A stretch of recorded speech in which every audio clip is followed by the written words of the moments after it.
kulanti wacan ku soo dhawaada barnaamijka hayaanka horumarka toddobaadkan barnaamijka waxaynu ku eegi doonaa horumarka dhanka bilicda ammaanka iyo dibdhiska lagu soo kordhiyey madaxtooyada qaranka Soomaaliyeed dabcan villa Soomaaliya waa halka uu galo madaxweynaha ummadda Soomaaliyeed waa inay noqotaa meel aad u qurux badan oo ay soo jiidan karto bilicdeeda dadka kale ee ajaanibta ama dawladaha kale marka ay booqanayaan horay waxa ay ahayd meel ka duwan sida hadda laga dhigay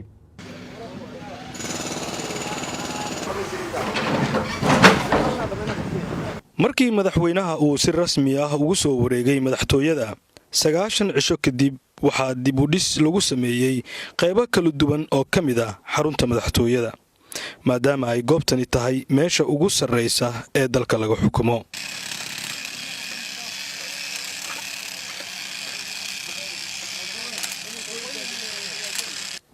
waxaa la casriyeeyay iridda hore ee laga soo galo madaxtooyada oo qalab casri ahna lagu rakibay taas oo si fudud ay u isticmaali karaan dadka soo gelaya villa Soomaaliya waxaan howlka qabanaynaa madaxtooyada Soomaaliya howsha qabanayna waxa waaye waa installation of security system ama inaan gelino qalabka oo security oo high class oo ugu casrisan inaan gelino madaxtooyada ee Soomaaliya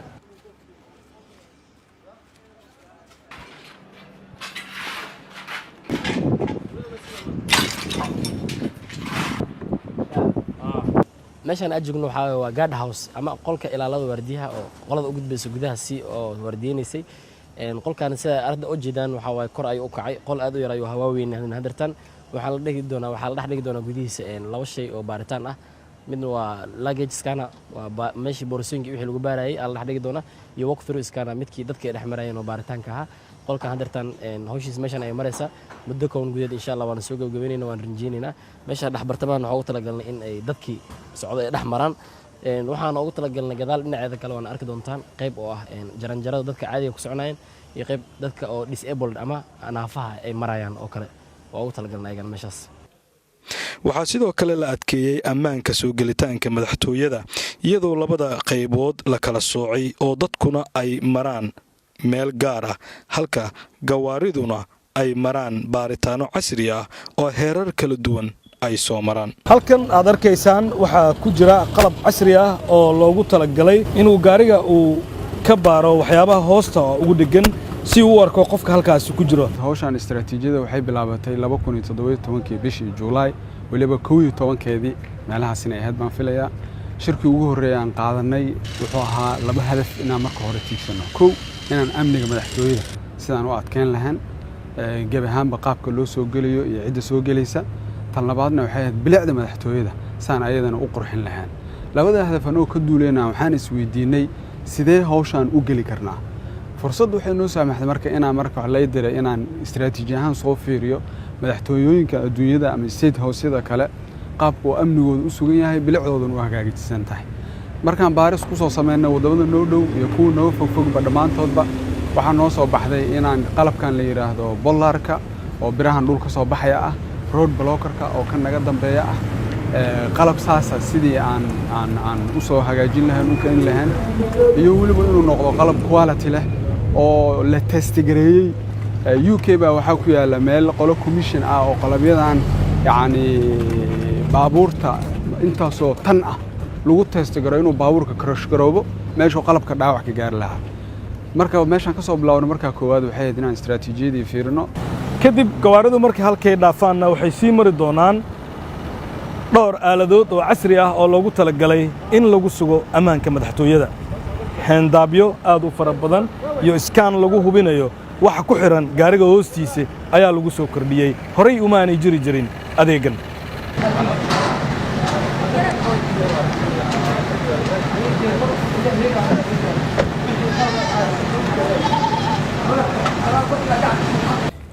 marka waxaan arkayay kolkii hore qofkii soo gali jiray madaxtooyada iyo hadda qofka soo galay bal farqiga u dhaxeeyo waxa u dhaxeeya laba wax waliba qofka kaliya ma gawaarida iyo waxaan oran karnaa qofka marka hadaan ku hormaro qofka su'aasha ay weydiisay kadibna gawaarida kugu xijiyo qofka waxa u dhaxeeya marka koowaad awal qofka yaani meel yar oo askari balbala oo habuu istaagi jiray laakiin hadda waxay noqotay in laamigii dadka ay soo mariyeen marka hore loo dhiso askarigii meel yar oo nadiif ah uu taagan yahay oo marka koowaad ba askarigu qofka uu hubiyo qofkan qof xaq uu ku gala meesha lama yahay laakiin meesha saxda qofka lagu baarayo waa meesha ay fadhiyaan control roomka oo yani dadka qofkii walk through-gi dhexmariya iskaankii x-ray-gi dhexmariya ID-giisa hubiya qofkiina uu dareemayo si sharaf leh inuu meesha uga soo dhexbaxay sidoo kalena waxa ku xiran tone style oo wareegayo qofkii hadduu hub ama wax kala watana laftigeedana maxaan ku iraahdaayo ciriiri iyo xanibaad gelinaya waxyaalahaas marka hadda waxaad moodaa inay sidiina ka fudud tahay kana sharaf badan tahay gawaarida kuu soo haray taa laftigeeda waxay fududaysay inaan keennay fingerprint oo gaarigu awood u leeyahay haddii meesha awal waraaqda laga siin jiray haddii gaariga la diiwaan geliyey qofka darawalka fartiisa in la diiwaan geliyo ama xildhibaanka gaarigaas kale ama wasiir gaarigaas kale darawalkiisa ama qofka ka shaqeeya madaxtooyada ama xafiiska ra'iisul wasaaraha taa warka waxay fududaysay qofka inuu farta saaro ay alaabtiina ka furmato saanu qofka ku diiwaan gashan yahay baabuurkan la yaqaan taarikadiisa qofka farta saaray inuu ahaa baafo goorta uu soo galay iyo goorta uu ka baxay xataa la ogaan karo inuu eriyadii madaxtooyada gaarigu ku dhex jiro inuu ka dhex baxay taana waxay fududaysay amnigii marka askartii waxa uu fududaatay shaqadii dhowr waxba horta qorraxdii ay fadhiyeen waxa lagu bedelay maxaan ku raadaayo meelo ay galaan oo qurux badan labo birtii cusleed oo xariga ugu xorneedo isku bedeli jireen oo dalaci jireen oo maalintii dhan qof inuu ku mashquulo ahaydna waa laga baajiyay askari waa diyaarsan yahay qofkan iyo gaarigan ku mashquulsan inuu marka hore isku hubiyo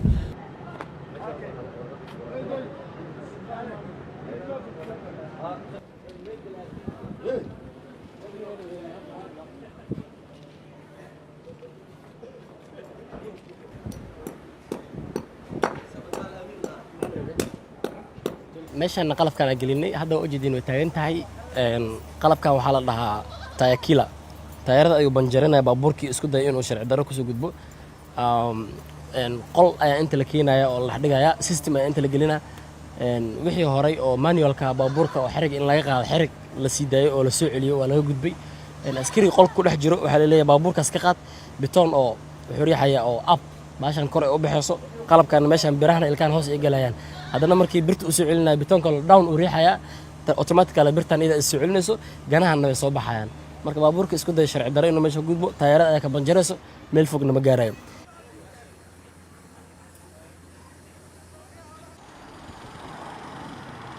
waxaa sidoo kale isbeddel lagu sameeyey wadooyinka ama dariiqyada gala gudaha madaxtooyada ee laysaga kala goosha xafiisyada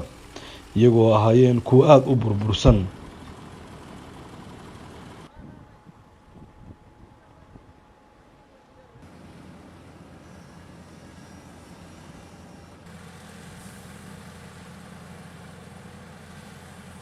howlaha socda ayay ka mid tahay macnaha ma gartay madaxtooyada in bilicdeedii iyo quruxdeedii la soo celiyo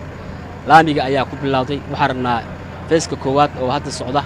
oo ilaa iyo gudaha madaxtooyada ilaa xafiiska madaxweynaha ilaa guryaha martida ilaa iyo guryaha iyo beeraha agtooda laamiyada maraa oo dhan in la soo nooleeyo macnaha ma gartay oo si fiican loo saaro wixii ka dambeeyana waxaan howlgeli doonaa feeska labaad oo runtii gudaha madaxtooyada meel kasta oo ay ka muuqato laami la'aanta iyo diifta ka muuqata macnaha maartay in laga tirtiro oo laga baabiyo waxaa sidoo kale lagu soo kordhiyey amba la hagaajiyey qaybo gawaarida ay dhigan karaan dadka booqanaya amba kuwa ku shaqeeya gudaha madaxtooyada qaranka Soomaaliyeed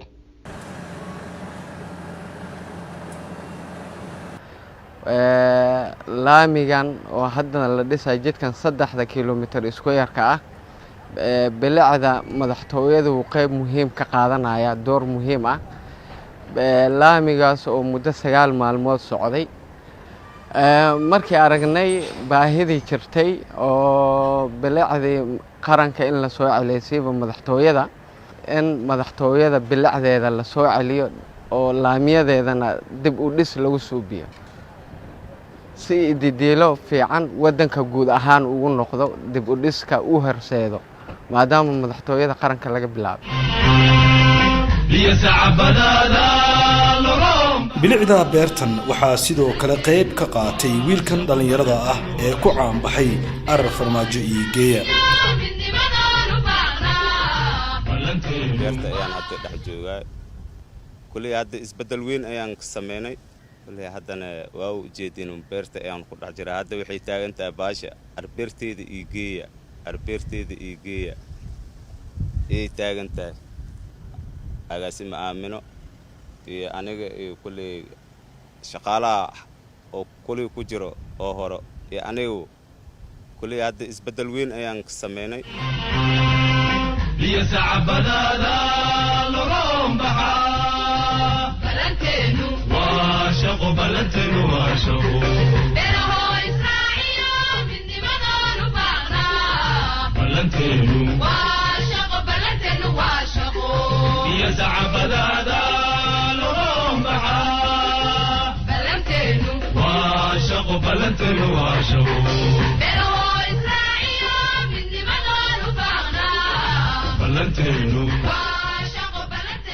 madaxtooyada qaranka Soomaaliyeed sidoo kale waxay ahayd hoy ay deganaayeen shaqaale iyo waliba mas'uuliyiin ka tirsan xarunta madaxtooyada laakiin hadda waxa lagu soo koobay oo kaliya inuu halkaasi ku hoydo madaxweynaha ummadda Soomaaliyeed maxaa haddaba looga faa'iideystay hoygii dadkaasi laga raray